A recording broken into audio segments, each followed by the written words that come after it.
Hello everyone and welcome to our channel Rama classes. तो आज हम स्टार्ट नहीं कर रहे हैं, स्टार्ट हम 1-2 दिन से करेंगे। बट आज हम जैन 21 का जो इकोनॉमिक्स पेपर था, दैट इज़ पेपर 4, उसका एनालिसिस कर रहे हैं। 95 questions I have.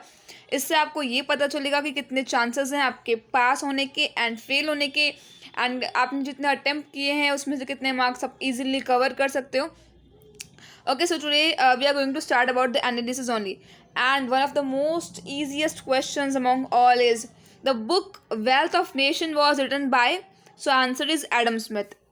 Second question को पढ़ने की कोई ज़रूरत नहीं है बिकॉज क्लियरली पूछा है नॉर्मेटिव स्टेटमेंट किसने कहा है, और हमको ये अच्छे से पता है कि नॉर्मेटिव स्टेटमेंट वो होते हैं जो फैक्ट्स के बारे में बात नहीं करते हैं, that is the value judgement and that is about the benefit और कर्टेन्स और limitation that will going to obtain in future, right. तो वो यहाँ पे बहुत क्लियरली है कि भारती ने जो स्टेटमेंट दिया है गवर्नमेंट और टू सेंटेंस में ये शुड भी होता है, तो क्लियर होता है। ये मैंने एक लेक्चर में अपने बताया भी था। So Bharti is the right answer. In a mixed economy there are 3 sector of economy, ये भी बहुत क्लियर है। And economy exist because of 2 basic facts, और वो बेसिक फैक्ट है कि हमारे जो वॉन्स है वो अनलिमिटेड है एंड रिसोर्सेज क्या हैं, स्कैर्स हैं, उसकी कमी है, right. So fifth question is an economy is called capitalist economy. यहाँ पे आप सोच रहे होगी फ्रीडम ऑफ गवर्नमेंट इंटरफ्रेंस, तो ये नहीं है, राइट। सॉरी, ये भी है, and freedom of business choices, ये सभी है। डिस्क्रिमिनेशन का पॉइंट नहीं आ जाएगा, बट यहाँ पे एग्जैक्टली नहीं पता है। बट ये जिसने भी स्टूडेंट्स मेजॉरिटीज़ के साथ हमने डिस्कस किया था, बट यहाँ पे 2 या 3 क्वेश्चन ऐसे हैं जहाँ पे श्योरिटी नहीं है बिकॉज ऑप्शंस काफ़ी ज़्यादा हद तक सिमिलर हैं और वो कहीं ना कहीं कनेक्ट कर रहे हैं। सो ये क्वेश्चन नंबर 5 की श्योरिटी नहीं है। अब आपको बताना है कि आपको क्या लगता है क्वेश्चन नंबर 5 क्या ये राइट है या फिर कोई और आंसर बी, या फिर मुझे तो लगता है कि माइट भी थोड़ा बहुत क्वेश्चन में गलती हो गई होगी, शायद ऐसा कुछ होगा, but let's see. Okay, coexistence of public and private sector is a feature of mixed economy. Very obvious. Which one of the areas come under macroeconomics? Very usual question है ये. The general price level and interest rate, because बाकी सब कहाँ आ जाते हैं, micro में आ जाते हैं. Laissez-faire economy is also known as capitalist economy. Now 9th one, in economy we use the term scarcity to mean, यहाँ पे जो स्कैरसिटी होती है वो रिलेटिव होती है in comparison to the wants of the society, because wants are unlimited but are resources are scarce. Macro economic is also called as aggregate economics. कोई भी क्वेश्चन का कोई भी आंसर अगर आपको गलत लग रहा है then you can easily comment in our comment section. वहाँ पे हम और वहाँ पे इवेलुएट करके चेक करेंगे।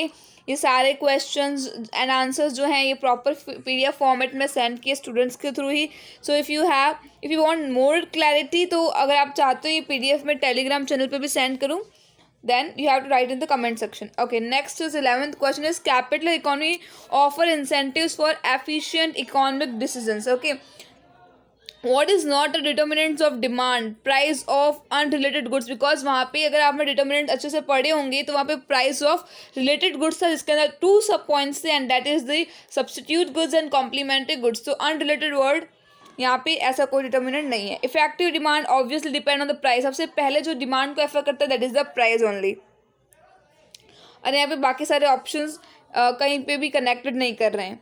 Why does demand curve slope downwards, ये भी ऐसा आंसर है जो हमको नहीं पता, बिकॉज यहाँ पे देखो डिफरेंट यूजर्स नहीं है, अगर आपने अच्छे से पढ़ा होगा डिफरेंट यूजेस हैं वहाँ पे, राइट। कॉस्ट इफेक्ट नहीं है वहाँ पे, प्राइस इफेक्ट है। अराइवल ऑफ ओल्ड कंज्यूमर नहीं है, अराइवल ऑफ न्यू कंज्यूमर है। And law of diminishing marginal cost नहीं है, मार्जिनल यूटिलिटी है टेक्स्ट बुक के अंदर। सो यहाँ पे भी कोई कंफर्मेशन नहीं है कि कौन सा आंसर राइट है, बट बाकी के कंपैरिजन में ये आंसर कहीं ना कहीं रिलायबल लगा होगा, इसलिए टिक किया गया है स्टूडेंट्स के थ्रू। सो यहाँ पे आपको क्या लगता है 14 में, you have to write in the comment sections. ये सारे जो हैं क्वेश्चंस न्यूमेरिकल वाले, ये यहाँ पे अगर आप चाहते हो सॉल्व करो तो नेक्स्ट वीडियो में मैं सॉल्व करके बता दूंगी। आपके पास भी टाइम नहीं है, सो दैट्स वाई मैंने सिर्फ क्वेश्चन के थ्रू रीडिंग की। यू कैन चेक, ऐसे क्वेश्चन को पढ़ के टाइम वेस्ट नहीं करना है। न्यूमेरिकल वाले आप देख लो, स्क्रीनशॉट्स ले लो, एक बार के लिए आप देख लो कि आपने भी यही लिखा है। What are exception of law of demand, conspicuous goods, हमने वहाँ पे पढ़ा था ना। कॉन्स्पिशियस गुड्स जो है ये एक्सेप्शन है, बाकी एक्सेप्शन नहीं है, बाकी वहाँ पे रैशनल में आते हैं कि क्या रीज़न है डिमांड का डाउनवर्ड होना, उसकी वो है बाकी सारे options. So conspicuous goods are the is the right option. Now which of the following is correct in relation to marginal product. The extra, ये मार्जिनल वाला जैसे ही आए ना तो वो एडिशनल वर्ड है ना, वो माइंड में आ जाना चाहिए. इसका और कुछ सोल्यूशन ही नहीं है. Marginal that means the additional that the satisfaction we derive from the consumption of one particular unit. Identify the factor which generally keeps price elasticity of good low. ये भी है ना लास्ट पॉइंट आएगा range में, अगर आपने book में अच्छे से पढ़ा होगा. या फिर वेरी लो प्राइस और वेरी हाई प्राइस दोनों जो है प्राइस इलास्टिसिटी को बहुत ही कम लेके आते हैं. So right answer is very low price goods. In case of inferior goods ये भी पता है नेगेटिव होती है. न्यूमेरिकल वाला आप अपने आप से देख लो अगर आपको इसका सोल्यूशन चाहिए.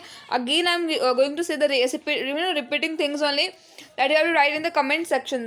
Supply is a flow concept. Supply is a stock concept नहीं है. ये बहुत सारे स्टूडेंट्स ने कहा था stock. No, stock नहीं आएगा.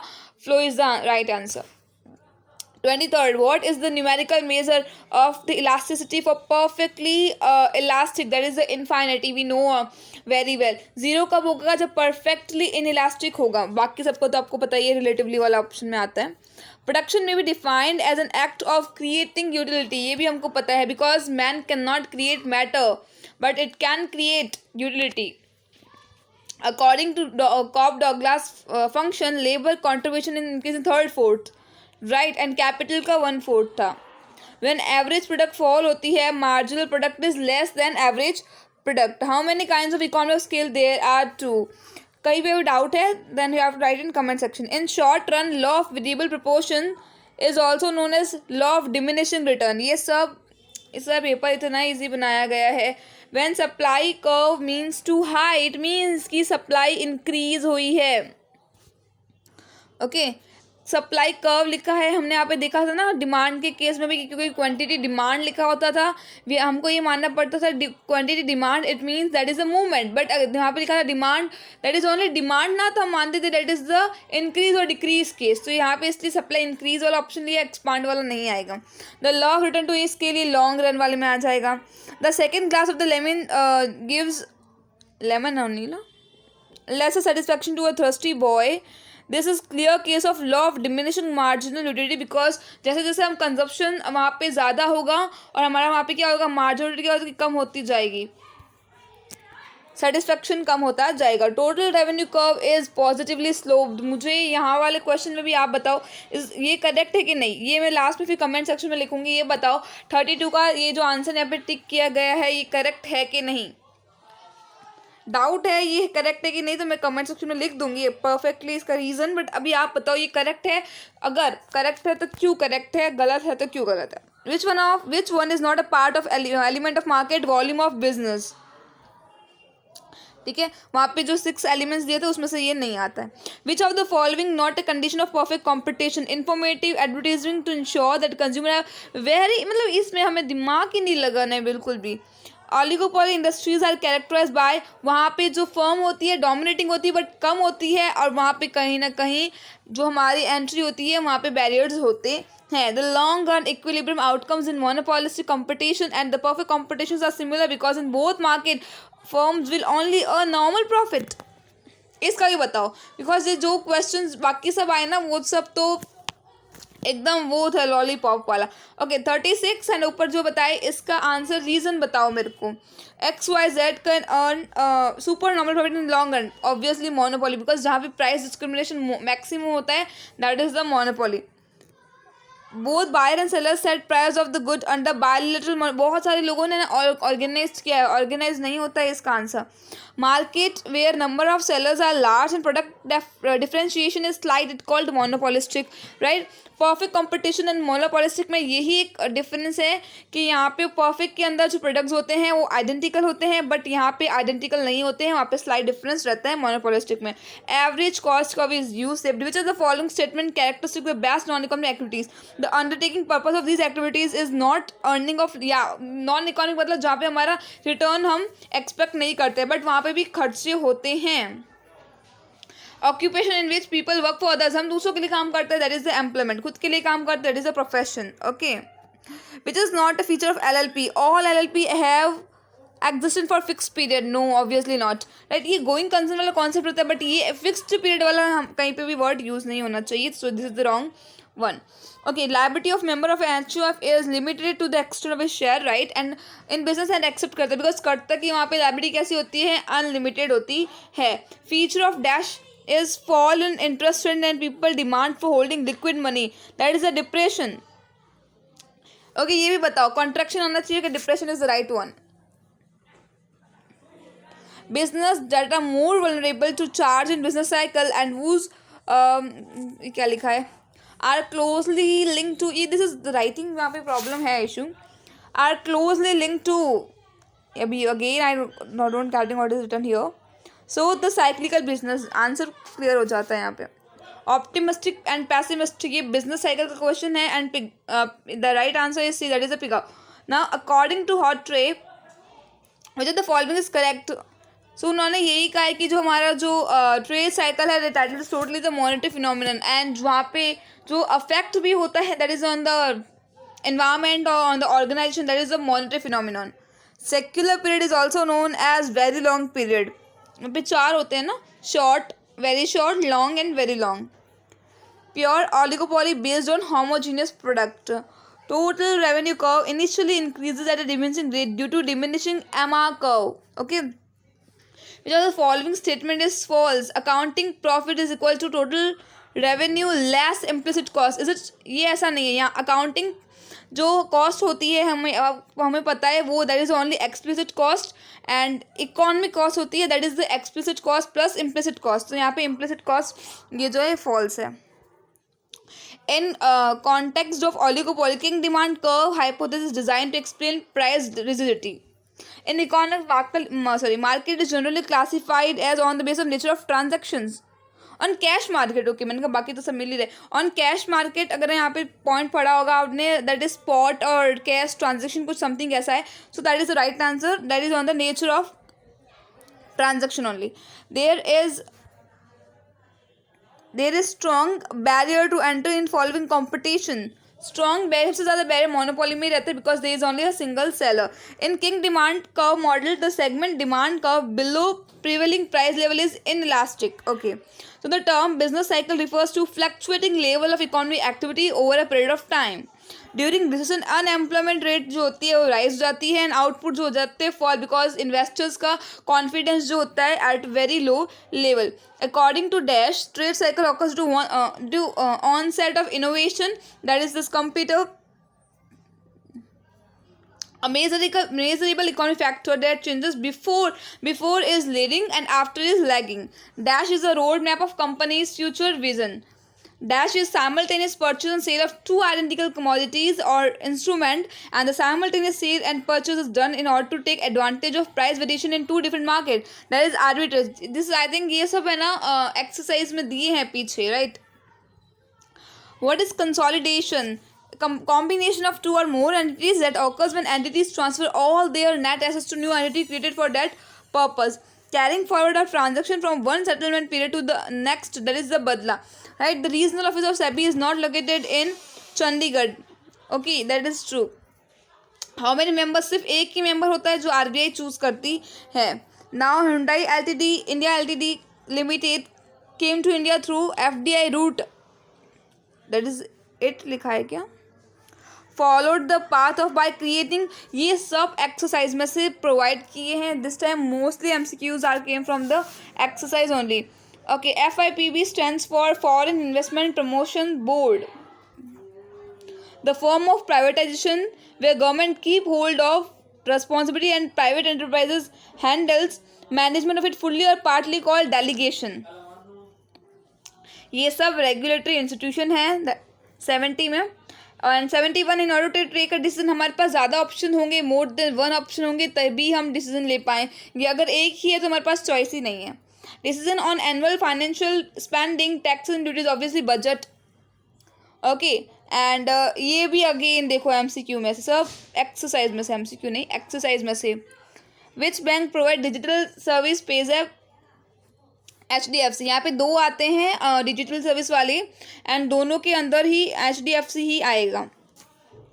विच of the following IT company is not based in US? SCL Technologies Ltd, again exercise से SBI was formerly known as Imperial Bank.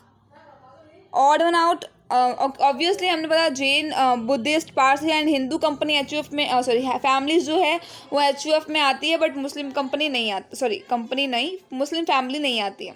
तो competition is beneficial to competing firm beside benefiting the customers. This is not I think from the exercise, ये जो है text book से बनाया गया है.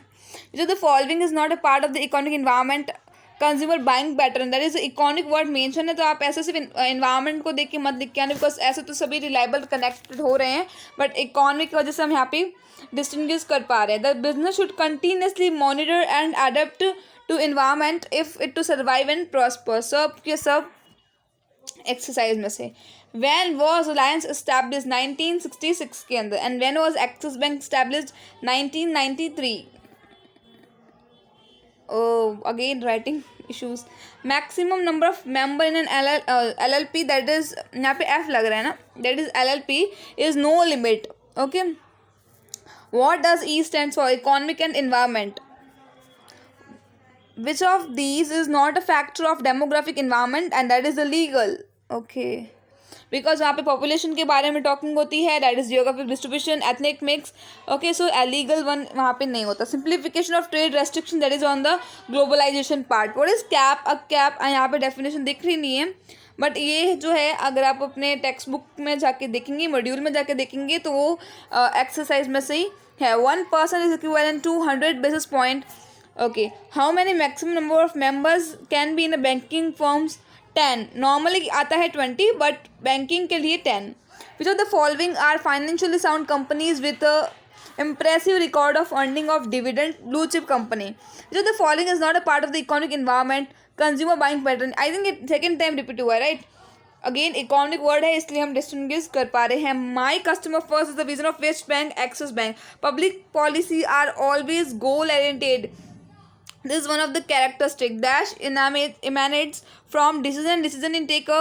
अब आगे क्या लिखा है? The policy and goal. I think यहाँ पे प्रॉपर क्वेश्चन नहीं लिखा है. पॉलिसी एंड गोल, ये पॉलिसी वाला जो पैराग्राफ है BCK में, वहाँ पे आपको फर्स्ट टू सेकेंड लाइन में यही आपको दिख जाएगा. इन case of the private company expand gradually displace the government entity, that is a displacement only, because वो वहाँ पे प्रॉपरली जो गवर्नमेंट कंपनीज को हटा देते हैं एंड वहाँ पे डोमिनेंट पावर हो जाती है प्राइवेट कंपनीज से. तो क्वेश्चन नहीं समझ में आ रहा है, बट लास्ट से थोड़ा बहुत समझ में आ रहा है कि वो गवर्नमेंट कंपनीज को हटा देते हैं, उनका डोमिनेंट रोल हो जाता है, that is a displacement. So here we complete 95 MCQs. 5 MCQs नहीं है यहाँ पे.